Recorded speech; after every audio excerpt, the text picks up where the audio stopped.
அப்புறம் கொஞ்சம் வெளியில் லோன் வாங்கினது அது ஒரு 3 லட்சம். அதுக்கு மாதம் 15 ரூபா கட்டணும். மொத்தம் மாதம் 1,05,000 ரூபா இன்ட்ரெஸ்ட் மட்டுமே கட்டணும். அது போக மாதம் 32 ரூபா வீட்டு செலவுக்கு. 30,000 ரூபான்னு வைங்க.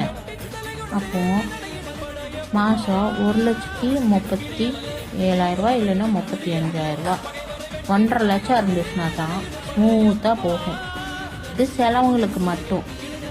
அது போக இவங்களுக்கெல்லாம் பிஸ்னஸ்க்குன்னு வாங்கினது இவங்களுக்கெல்லாம் கொடுக்கணும். இதெல்லாம் இது பார்த்திங்கன்னா ஓடி அக்கௌண்ட்டு இந்தியன் பேங்க்கில். இது நம்ம ஃபுல்லாக கட்டிட்டா மாதம் இன்ட்ரெஸ்ட் கட்ட தேவையில்லை. இல்லைன்னா இன்ட்ரெஸ்ட் கட்டணும்.